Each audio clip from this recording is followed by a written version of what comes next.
El siguiente programa es presentado y producido por Senda.fm para CTN Internacional. La Coalición Cristiana para la Prevención del Suicidio presenta el programa Paramédicos del Alma con el reverendo José Luis Rivera Nieves.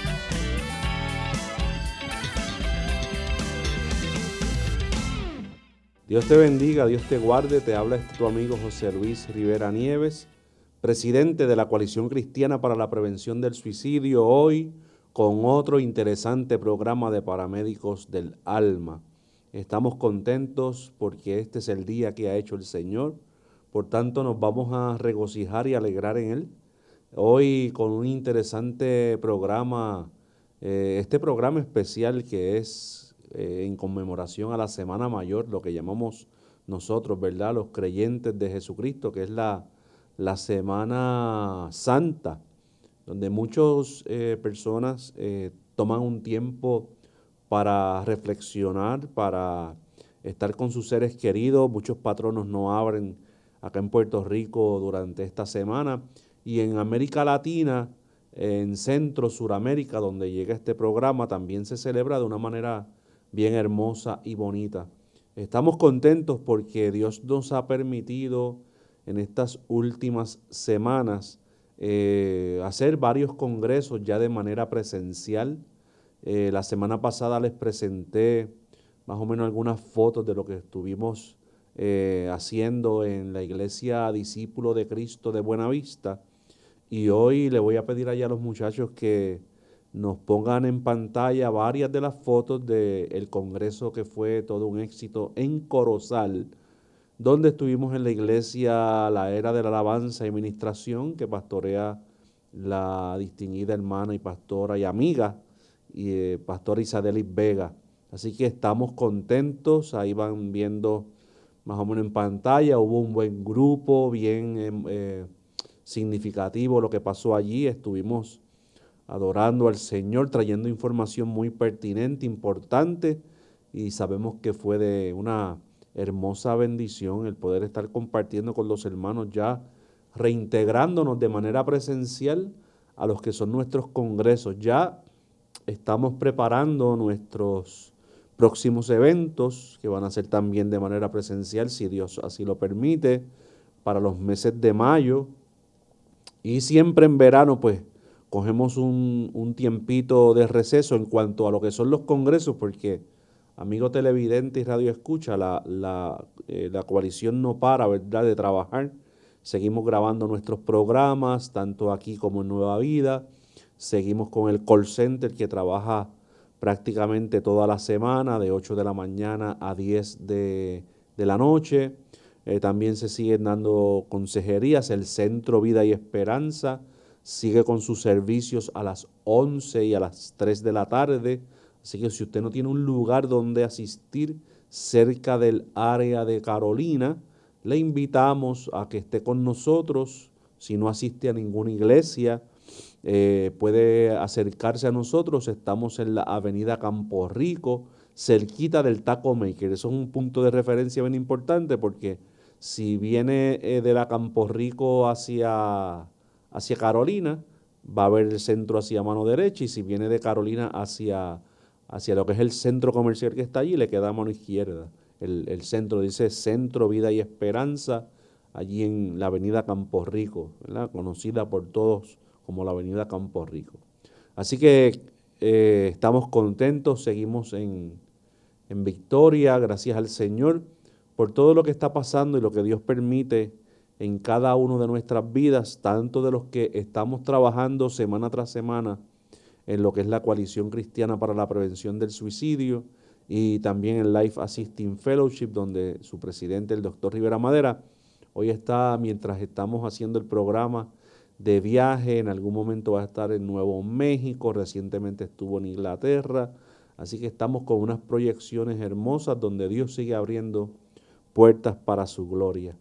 Esta semana que estamos celebrando la Semana Mayor, quisiera compartir contigo una reflexión muy significativa y me gustaría hablar sobre la esperanza, y obviamente hoy voy a aprovechar el programa para estar juntos, usted y yo, de manera poderosa a través de la experiencia de lo que pudiéramos considerar la semana más importante en la historia de la humanidad, ¿verdad? Donde nuestro Señor Jesucristo ofrece su vida por salvación a la humanidad y resucita de entre los muertos, trayendo el mensaje de esperanza de un nuevo tiempo para el hombre, una reconexión con Dios.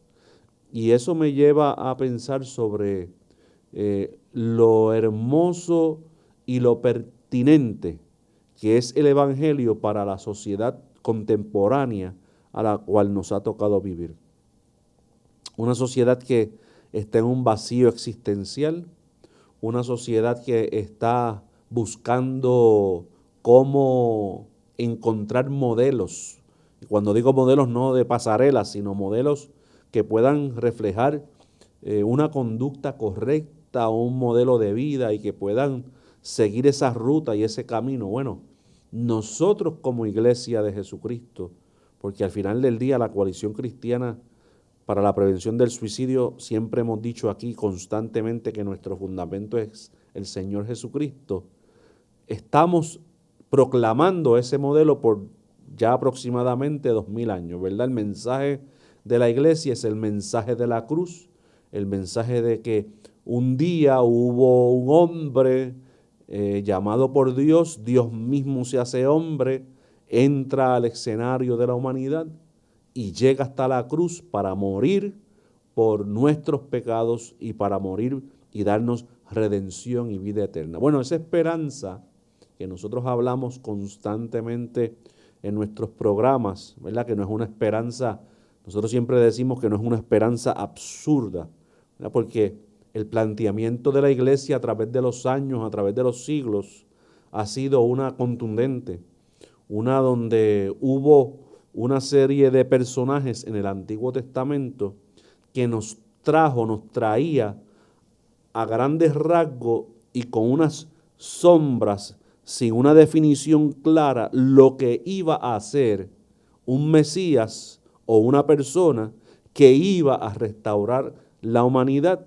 Y obviamente estos profetas, estos grandes hombres que encontramos en la palabra del Señor en el Antiguo Testamento, todos miraban hacia la cruz, todos miraban hacia el evento de que en algún día Dios iba a levantar un hombre que iba a restaurar a su nación, que iba a restaurar al hombre que estaba desconectado a consecuencia de la desobediencia y de su pecado con Dios. Así que este mensaje que hoy la Iglesia proclama es un mensaje donde hay muchos, valga la redundancia, mensajeros que en ocasiones ninguno de ellos fueron contemporáneos, no vivieron en un mismo tiempo, no vivieron en un mismo espacio, pero Dios los inspira por medio de su Espíritu Santo y Dios los convoca, ¿verdad? Es una convocatoria en la vida de estos hombres para que puedan plasmar, para que puedan escribir, para que puedan dejarnos lo que nosotros conocemos como el Antiguo Testamento. Y en ese Antiguo Testamento, como yo en muchas ocasiones enseño en nuestra escuela teológica y le digo a los estudiantes, en cada coma, en cada silencio que hay a través de la palabra del Señor en ese Antiguo Testamento, en cada punto, en cada referente, vemos la misericordia de Dios expresada de una manera contundente para que el hombre tornara su mirada hacia Dios. Así que esta realidad se vuelve significativa en la vida contemporánea de una nación que ha sido escogida por Dios. Eso lo encontramos en Deuteronomios capítulos 6, 7 y 8, ¿verdad? Si usted tiene el referente y necesita ese referente, que ha sido escogida por Dios para ser proclamadora y ser la representación de un Dios que ha decidido salvar la humanidad que ha desarrollado un plan, y ese plan va a ser dirigido por una nación escogida literalmente por Dios. Usted sabe ya el desenlace de ese evento, que lamentablemente esta nación pues no siguió los estatutos y los preceptos que Dios le dio en un momento dado para que pudieran llevar a cabo esa encomienda. Sí, pero que en medio de ese llamamiento, de ese llamado que Dios le hace a un pueblo, Dios va levantando hombres con unas encomiendas, con unas funciones específicas para que ese gran plan que estaba ideado desde antes de la fundación del mundo, como más adelante nos explica el apóstol Pablo, tuviera consecuencia y se pudiera ejecutar. Así que cada hombre que se levanta en el Antiguo Testamento, tenemos que verlo desde la óptica de que Dios los escoge para llevar a cabo su gran plan. Así que Dios comienza a llamar a Abraham, Dios posteriormente llama a Isaac, Jacob, el Dios de, ¿verdad? El Dios de Abraham, de Isaac y de Jacob. Es el postulado que hacen los hebreos en el Antiguo Testamento. Posteriormente llama a hombres como a Moisés para dirigir a un pueblo en medio del desierto. Y es Moisés quien nos deja lo que nosotros conocemos como la ley, ¿verdad? Esa ley que eran unos escritos que un pueblo escogido por Dios tenían que seguir para poder ser bendecidos por Dios y para ser portaestandartes de la gracia y del poder de Dios en medio de unas naciones que no conocían a Dios, pero que ahora a través de este pueblo, escogido literalmente por Dios, iban a ver las proezas y los portentos que Dios iba a hacer a través de esta nación conocida como Israel. Pero de eso vamos a seguir hablando en el próximo segmento, porque este programa va dirigido a esta Semana Mayor, donde esperamos que sea de reflexión para tu vida y que puedas reencontrarte con aquel que dijo: yo soy la resurrección y la vida, el que cree en mí, aunque esté muerto, vivirá. No te retires, que volvemos en breve.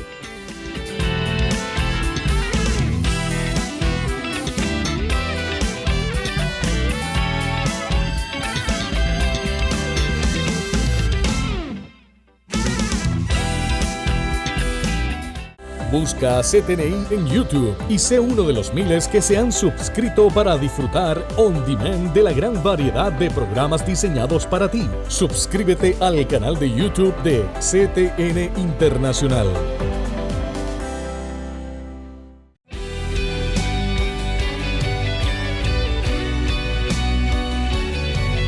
Seguimos con este interesante programa de Paramédicos del Alma, hoy dirigido hacia la Semana Mayor, recordando este evento poderoso que ocurre en la cruz del Calvario, donde Dios envía a su Hijo para libertarnos completamente, absolutamente del pecado, libertarnos, darnos vida y vida en abundancia.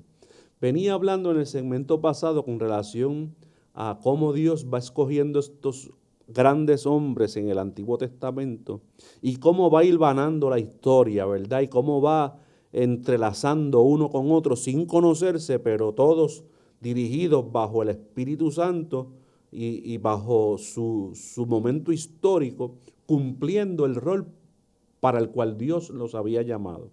Así que me quedé en Moisés, un hombre que Dios lo escoge para traernos la ley. Y Moisés escribe los primeros 5 libros que usted tiene en la Biblia, ¿verdad? Que se conocen en un momento dado, de hecho hasta el día de hoy, como el Pentateuco, la ley. Génesis, Éxodos, Números, Levítico y Deuteronomio. Esos 5 libros son conocidos como la ley. Cuando usted oye a Cristo, a Jesús, en el Antiguo Testamento, por la experiencia de los testigos que ven la vida y obra de Jesús hablando sobre la ley, se refiere específicamente a esos 5 libros. También estaban los libros poéticos, los libros de los profetas, los libros históricos que son Primera y Segunda de Samuel, Primera y Segunda de Crónicas, ¿verdad? Los jueces.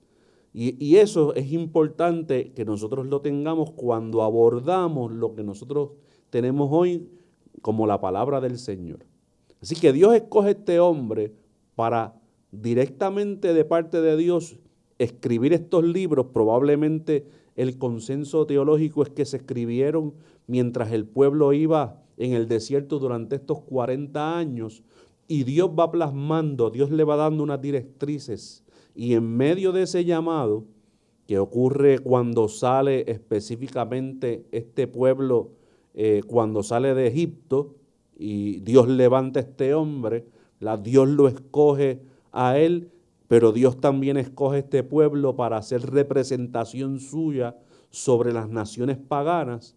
Y hay unos planteamientos teológicos ahí que brevemente los voy a tocar en esta mañana. Así que Dios escoge a este hombre ante una situación difícil, hostil.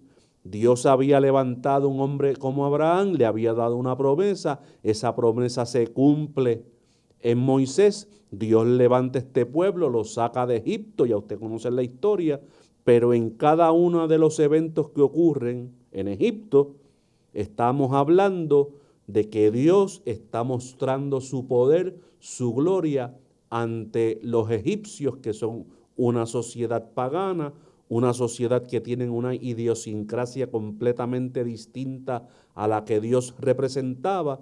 Inclusive el hombre que dirigía esa nación, llamado Faraón, los distintos faraones, eran los dioses literales, era la representación de Dios en la tierra de los grandes dioses que estaban en el cielo.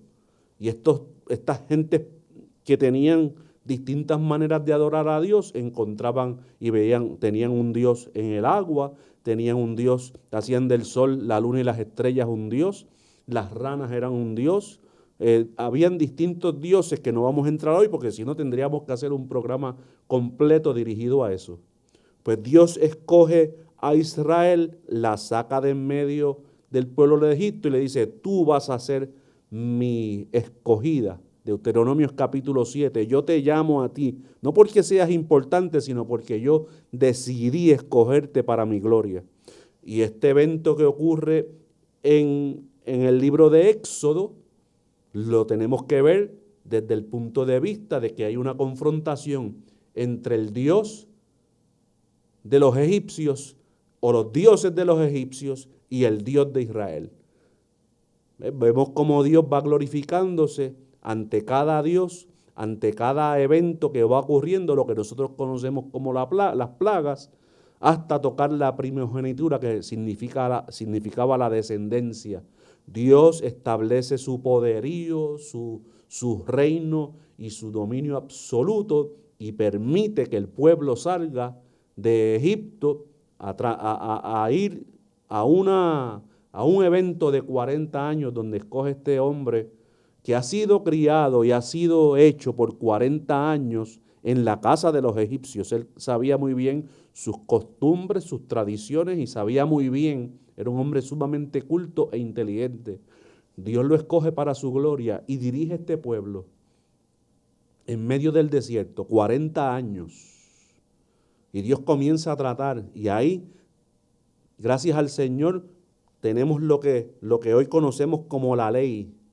Esa ley es importante entenderla porque esa ley es la que en cada uno de los argumentos que utiliza este hombre llamado Moisés y lo que nos plasma a través del Antiguo Testamento es representativo o era representativo de lo que Dios iba a hacer por medio de su Hijo en la cruz del Calvario.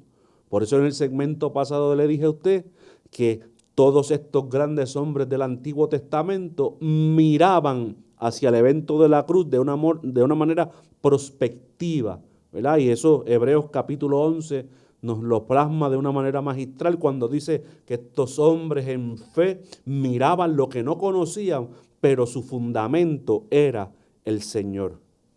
Así que fíjese qué importante es tener un conocimiento, o por lo menos tener una idea clara de lo que está pasando en el Antiguo Testamento, porque cada evento que ocurre ahí, cada evento significativo que ocurre en el Antiguo Testamento, mira hacia el frente de manera prospectiva lo que iba a pasar en la cruz del Calvario.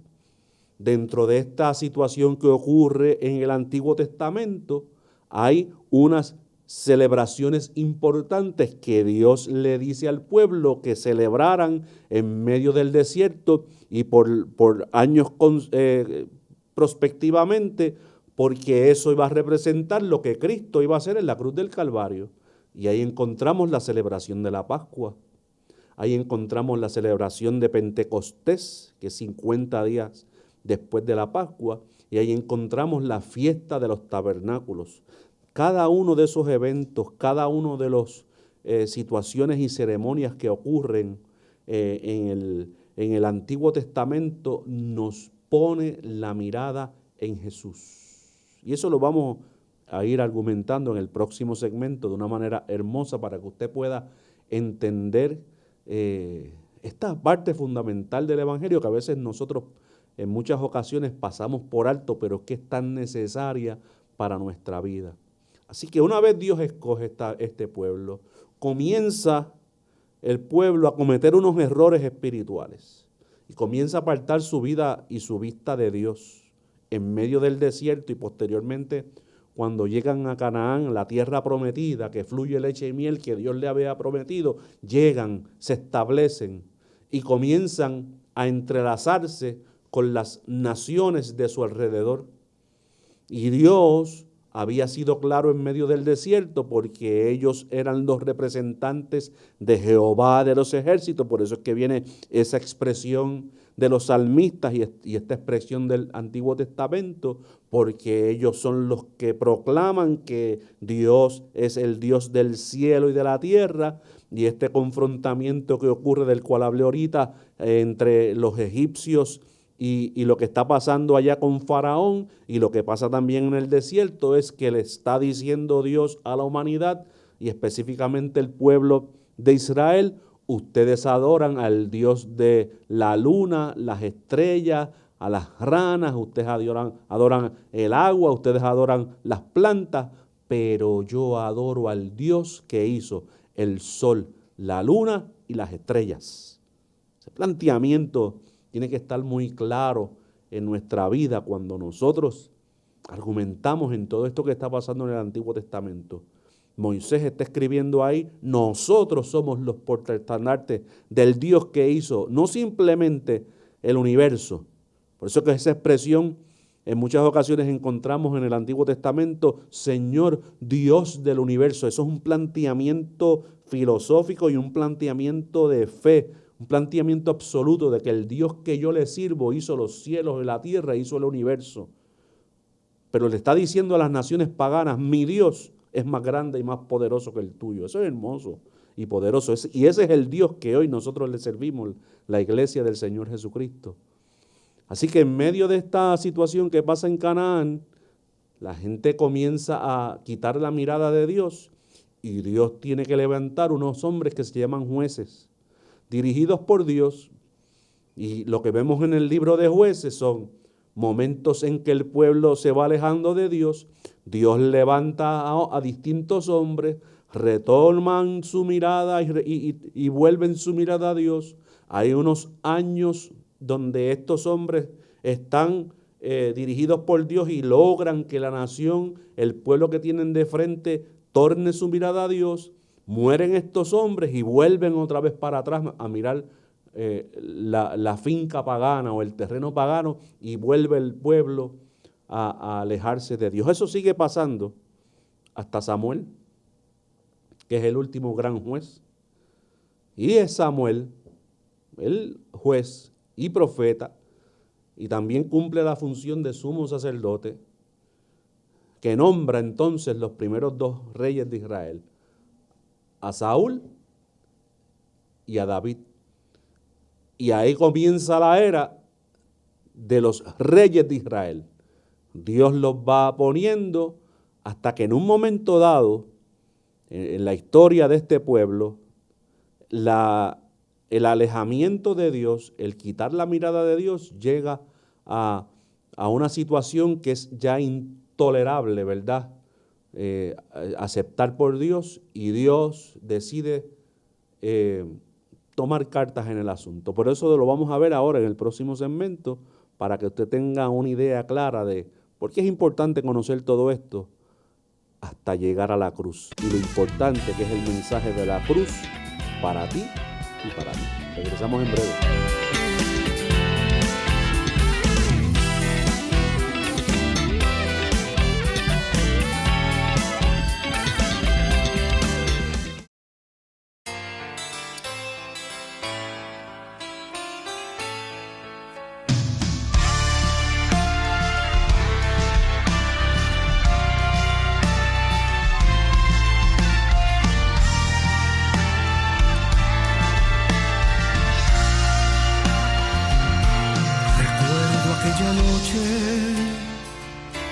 Que tú me bendecías, estando en mi recámara, me das la profecía, envías tu mensajero y por él tú me decías, tendrás que salir al campo tras las almas perdidas, tendrás que salir al campo. Hay almas que son mías. La 1 de la mañana, recuerdo bien el día, me encontraba yo lleno de tu gracia divina. Verdad que tú me hablas, es la experiencia mía. Tendré que salir al campo. Tendré que salir al campo. Hay almas que son mías. Tembló mi corazón, tembló mi habitación. Por eso es que ahora tiembla también el alma mía. Obreros necesito que anden con valentía, que quieran ir al campo tras las almas perdidas. Obreros necesito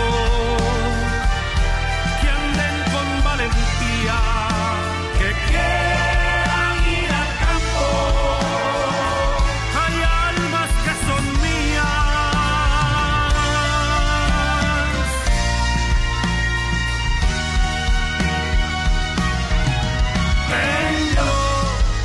Mi corazón tembló, mi habitación. Por eso es que ahora tiembla también el alma mía. Obreros necesito que anden con valentía, que quieran ir al campo.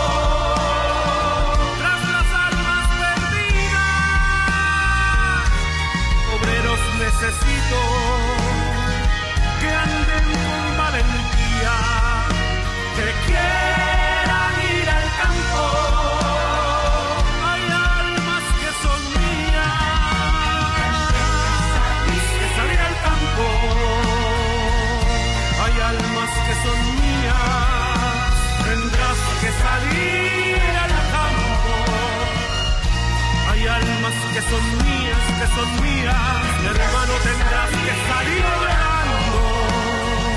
Hay almas que son mías, pueblo mío, pueblo mío, pueblo mío, pueblo mío. Tendré que salir al campo.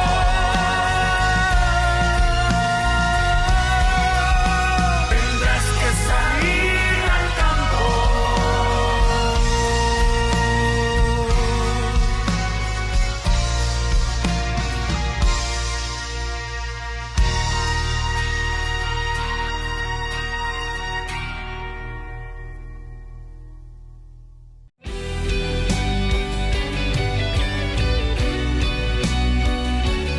Seguimos aquí en Paramédicos del Alma, hoy con un programa especial dirigido a la cruz, a la Semana Santa.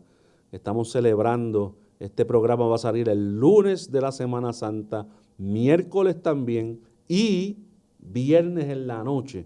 Así que este programa está yendo literalmente Viernes Santo.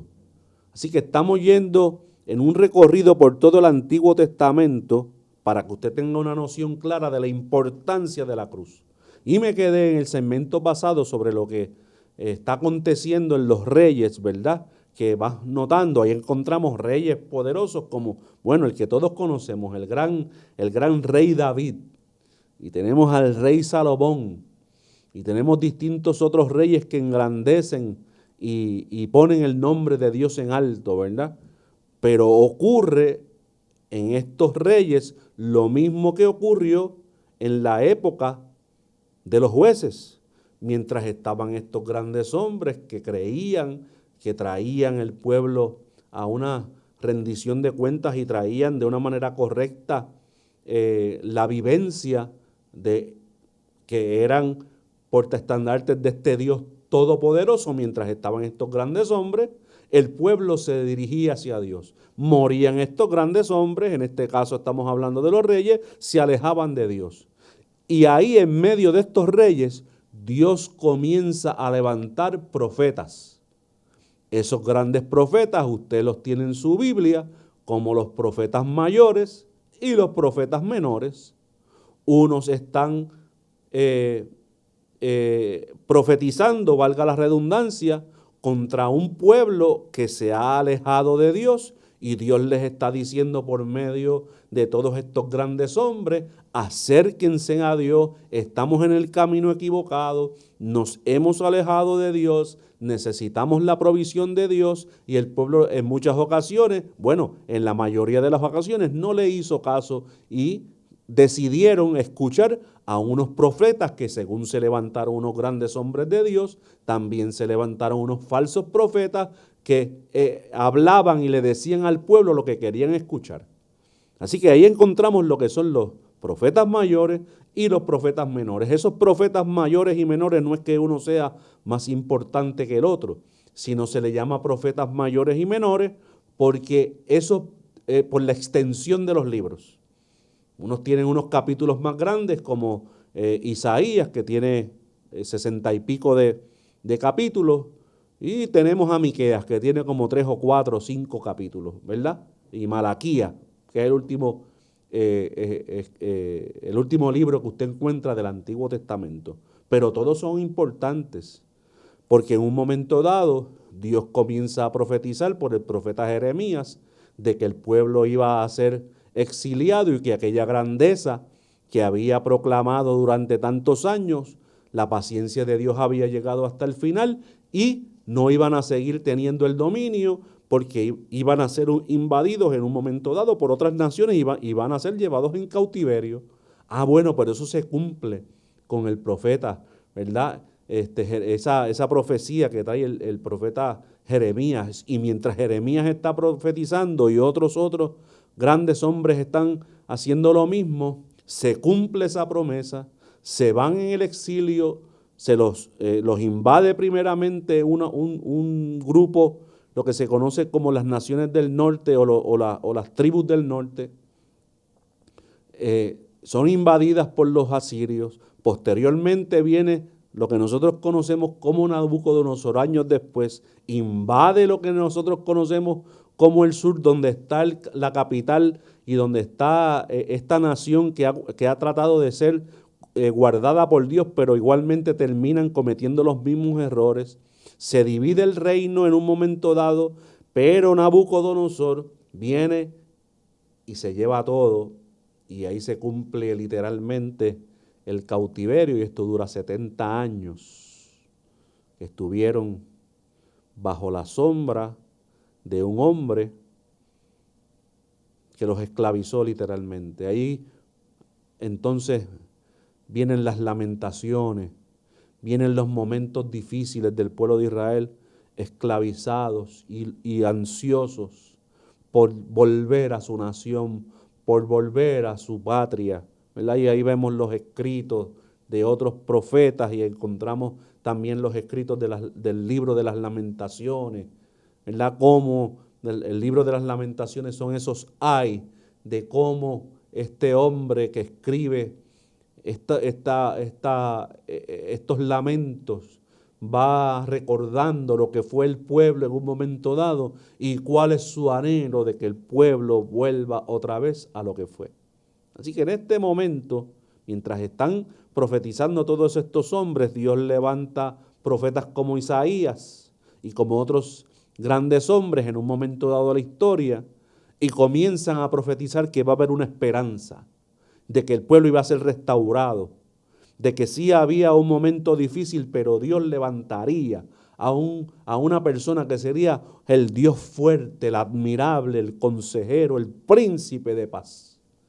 Así que Dios, en medio de la circunstancia difícil, también va dejando y plasmando un mensaje de esperanza, el cual se iba a cumplir en un momento dado en la cruz por medio de Cristo.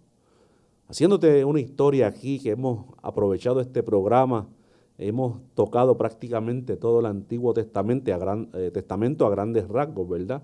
Llegamos a Malaquías, que es el último libro que usted tiene ahí en su Biblia, y ese último libro, aunque no es necesariamente el último de los profetas que escribe, sí nos deja ver la condición por la cual estaba el pueblo, de que se había alejado literalmente de la presencia de Dios, no les interesaba, y por eso es que viene el juicio de Dios sobre estas naciones, o esta nación, que fue escogida por Dios para traer el mensaje de la esperanza de un nuevo tiempo de Dios para con el hombre. Posterior a eso, cuando usted estudia la historia de la iglesia, aparentemente hay 430 años donde no se levanta profeta en Israel, comienzan a ocurrir unas guerras internas durante todos estos años. Israel sigue siendo aplastada, vuelven otra vez en un momento dado a levantar en algo lo que fue el templo. Así que el momento posterior a estos 430 años, que aparentemente muchos teólogos le llaman como es el silencio, ¿verdad?, profético, pero Dios está moviendo sus fichas literalmente para que se den las circunstancias correctas para que nazca el Salvador de la humanidad.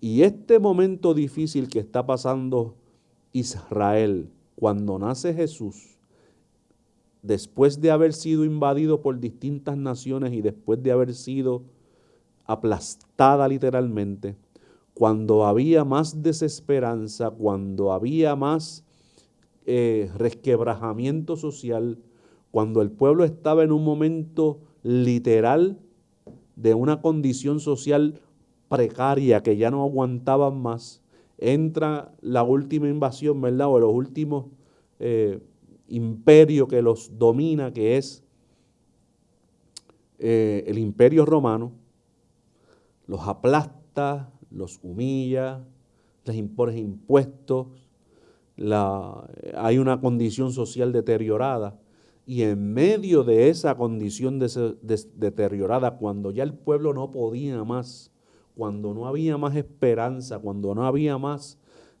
alternativas para este pueblo, que ya el pueblo estaba literalmente aplastado y en desosiego, tal como había dicho el profeta Isaías, de la raíz de la tierra seca, ahí saldrá un redentor, de ahí saldrá un Mesías. Dios traerá una palabra de esperanza y nos dará el renuevo. Ese es el renuevo que habla el profeta Isaías. Se cumple esa palabra en Belén de Judá, que había sido escogida por Dios para que naciera el Salvador de la humanidad, nuestro Señor Jesucristo. Y por eso el salmista, o mejor dicho, el profeta decía, y esta luz, y esta ciudad que estaba en gran tiniebla, vio gran luz, porque le nació el Salvador de la humanidad, ¿verdad?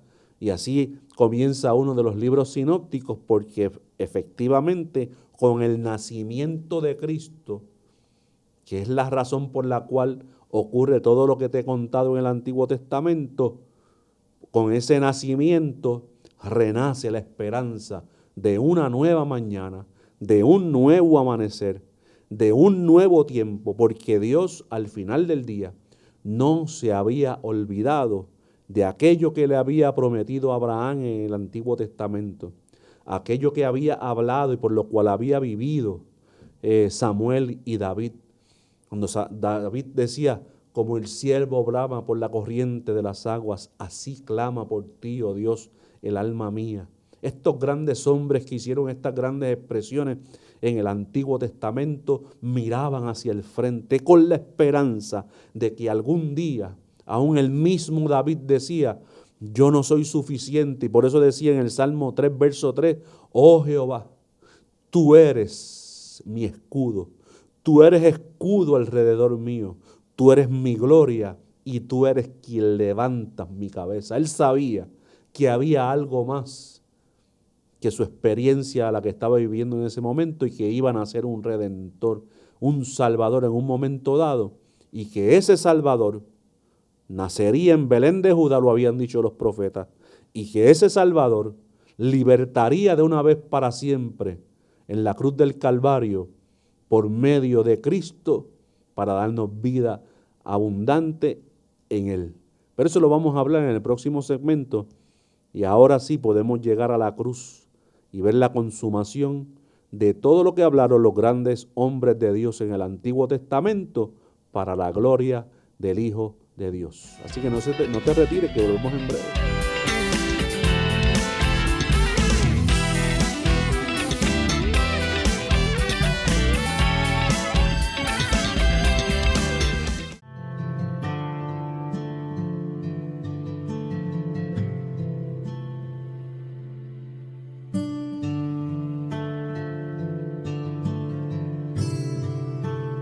¿Qué es la que hay? ¿Todo bien, brother? Todo bien, brother. Cuéntame, ¿qué es la que hay? Chico, llevo un par de días aquí que no salgo de casa, mano, aborrecido, ya tú sabes.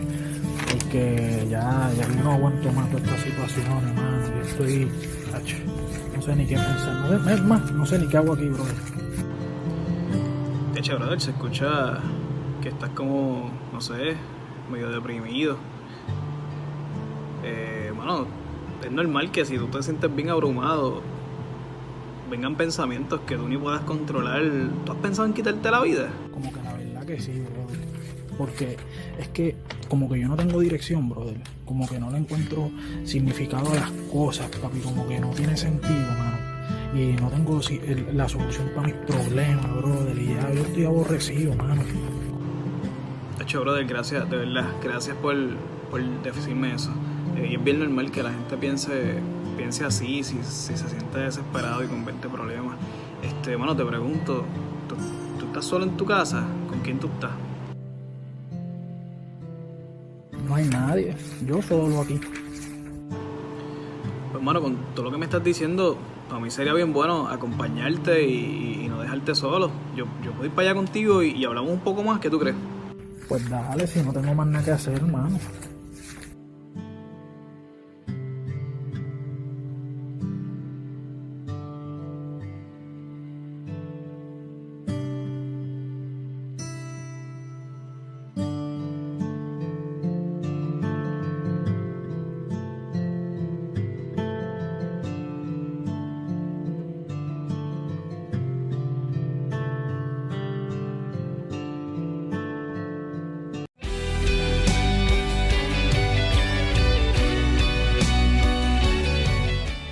Bueno, ya llegamos al segmento final y hemos visto en estos 3 segmentos pasados cómo hemos ido hilvanando cada uno de esos eventos y esa historia. Hemos hoy cubierto casi 6.000, 7.000 años hasta la llegada de Jesucristo, 5.000, 4.000 y pico de años, ¿verdad?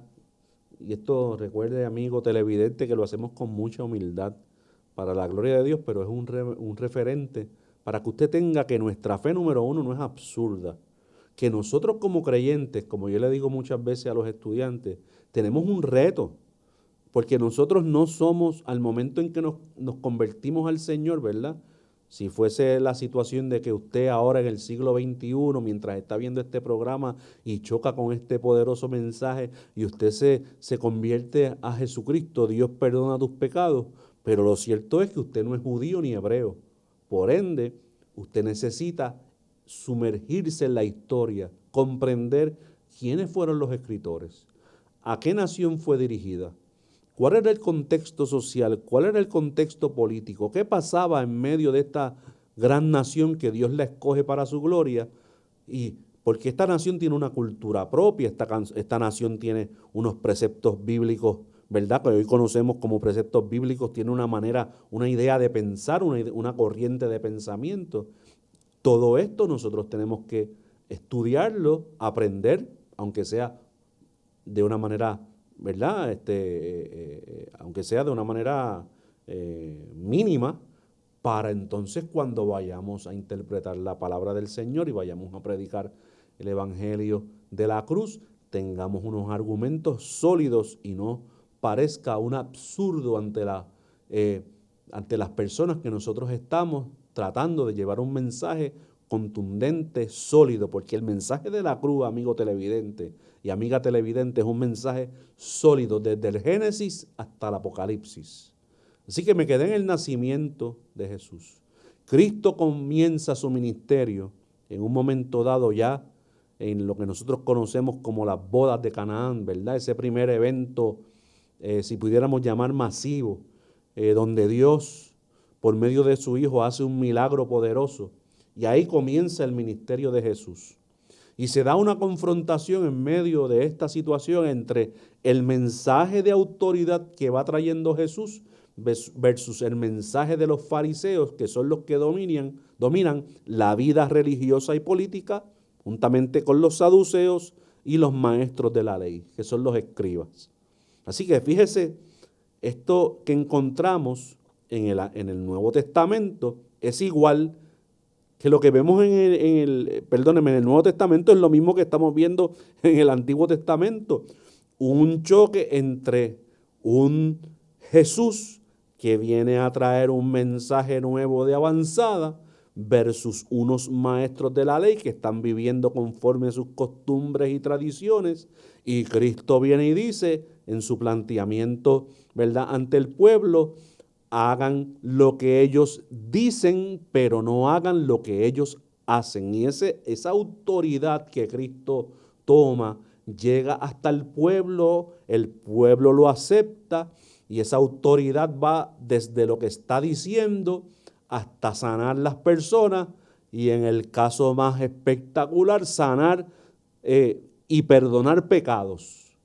Y hay una confrontación entre los líderes religiosos y un Jesús, un Cristo, que se levanta en medio de una sociedad que está siendo perturbada, un Cristo que se levanta en una sociedad que está siendo aplastada por un gobierno romano, por un lado, y por unos líderes religiosos que se aprovechan de la vulnerabilidad de este pueblo, y Cristo viene con un mensaje nuevo de esperanza, un mensaje confrontacional, pero a la misma vez inteligentemente plasmado, donde pone a pensar a la gente y los hace chocar con una realidad que dicen: este hombre habla con una autoridad que nunca habíamos visto en la historia de este pueblo.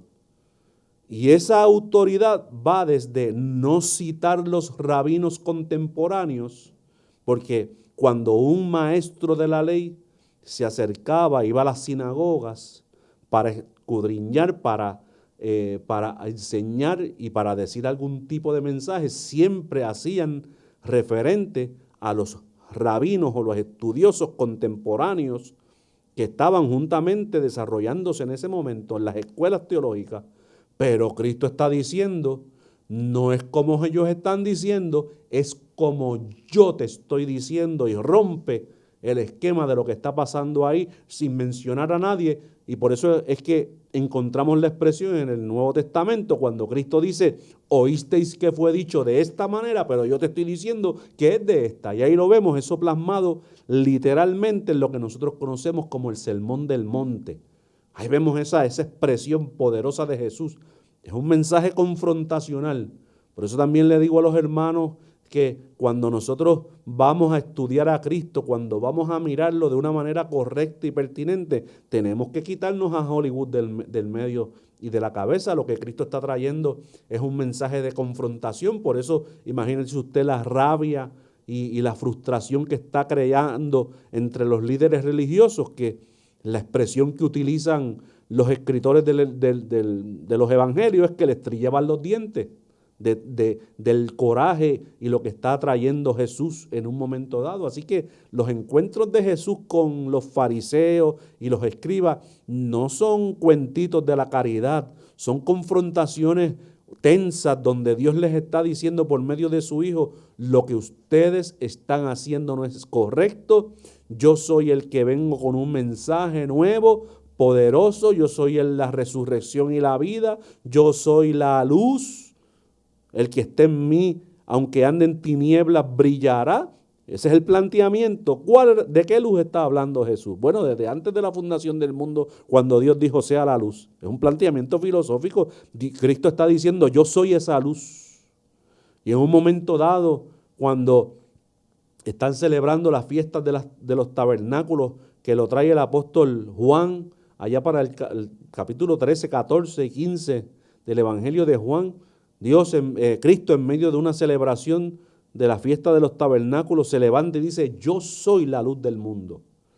Y hay unas ceremonias que están pasando ahí, ¿verdad? Igualmente en un momento dado, cuando están celebrando en medio de esta celebración de la fiesta de los tabernáculos, la celebración del cántaro de agua, cuando el sumo sacerdote está tirando literalmente el agua en el templo, que significaba purificación, Cristo se levanta y dice: yo soy el agua que salta para vida eterna. Quien viene a mí no tendrá hambre ni sed jamás. Así que los planteamientos que está haciendo Jesús es un planteamiento poderoso de autoridad, hasta el extremo, amigo televidente y amiga televidente, que esta confrontación se pone tan tensa que ellos, los fariseos, los escribas, idean un plan para quitarle la vida a Jesús, crucificarle. Y ahí nos encontramos entonces en esta celebración de Semana Santa. Cristo viene de resucitar a Lázaro ya en las postrimerías de su ministerio terrenal.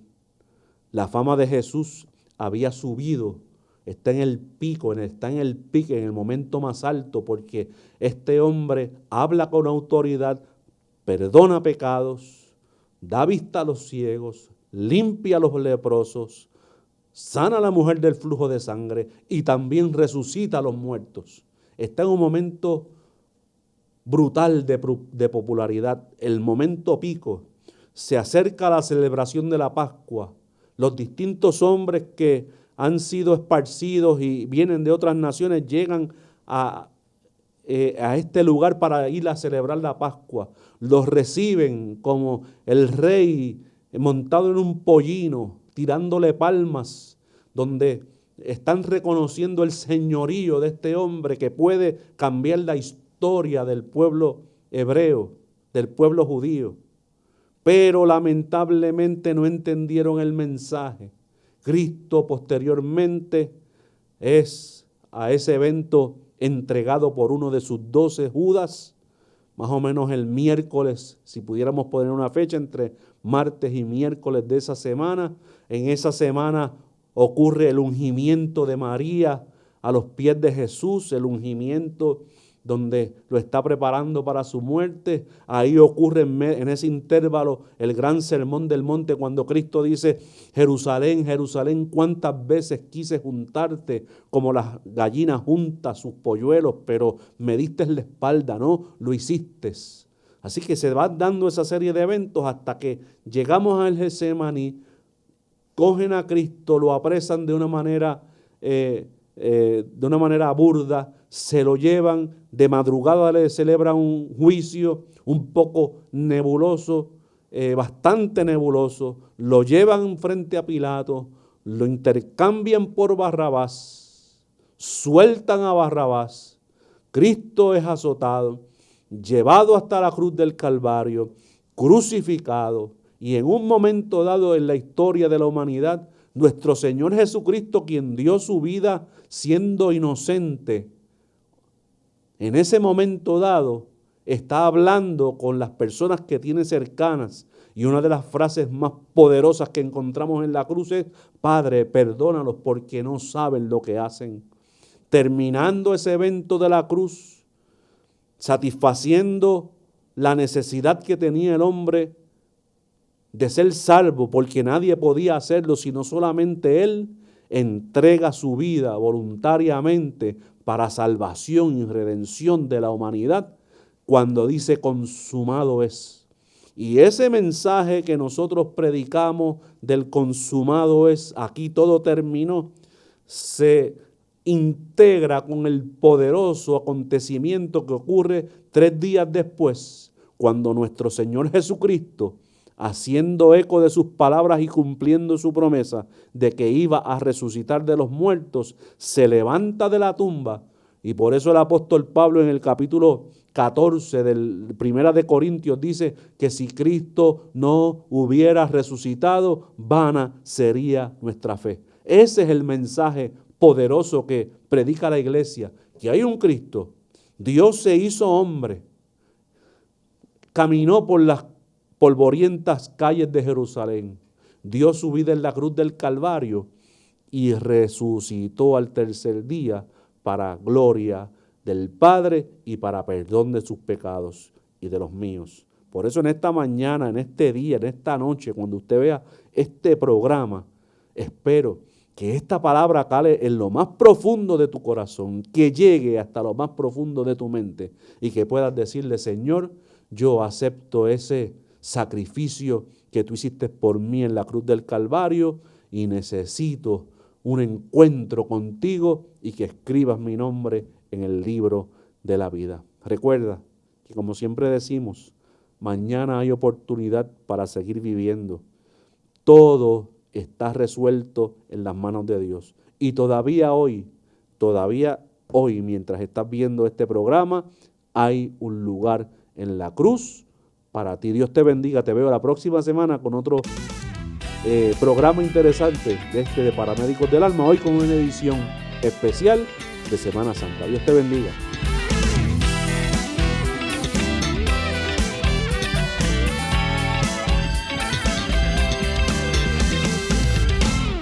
El pasado programa fue presentado y producido por Senda.fm para CTN Internacional.